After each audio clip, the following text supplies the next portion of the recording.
بسم اللہ الرحمن الرحیم۔ اللہ کے نام سے شروع کرتا ہوں جو بڑا مہربان نہایت رحم کرنے والا ہے۔ سورہ بقرہ آیت نمبر 27۔ الذین ینقضون عہد اللہ من بعد میثاقہ ویقطعون ما امر اللہ بہ ان یوصل ویفسدون فی الارض اولئک ھم الخاسرون۔ وہ جو اللہ سے کیے ہوئے عہد کو پختہ کرنے کے بعد بھی توڑ دیتے ہیں اور جن رشتوں کو اللہ نے جوڑنے کا حکم دیا ہے انہیں کاٹ ڈالتے ہیں اور زمین میں فساد مچاتے ہیں، ایسے ہی لوگ بڑا نقصان اٹھانے والے ہیں۔ یہاں مراد یہ ہے کہ اللہ تعالیٰ نے انسانوں کو پیدا کرنے سے بہت پہلے آنے والی تمام روحوں کو جمع کر کے ان سے پوچھا تھا کہ کیا میں تمہارا پروردگار نہیں ہوں؟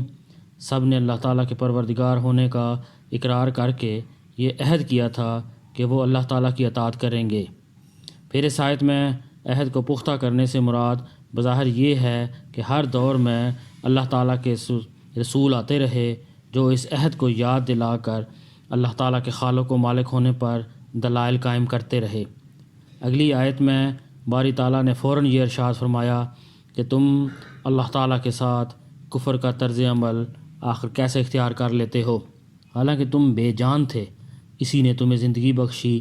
یعنی اگر ذرا غور کرو تو تنہا یہ بات کہ کسی نے تو تمہیں پیدا کیا ہے، تمہاری طرف سے یہ عہد و پیمان ہے کہ تمہارے لیے ان کی نعمتوں کا اعتراف اور اس کے بتائے ہوئے طریقے پر چلنا لازمی ہوگا، ورنہ یہ کون سی عقل اور کون سا انصاف ہے کہ پیدا تو اللہ تعالیٰ کرے اور فرما برداری اس کی بجائے کسی اور کی جائے۔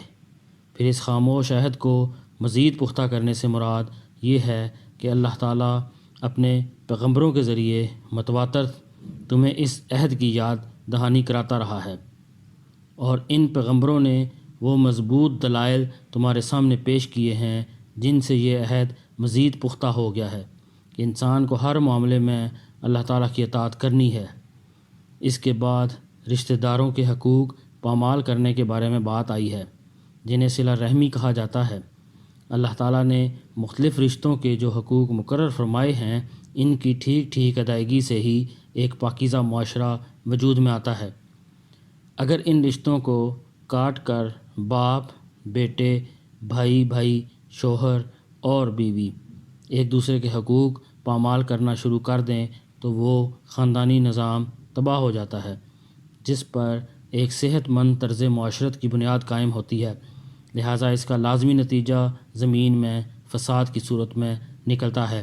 اللہ پاک ہمیں قرآن پڑھنے کی، سمجھنے کی، اس پر عمل کرنے کی اور دوسروں تک پہنچانے کی توفیق عطا فرمائے۔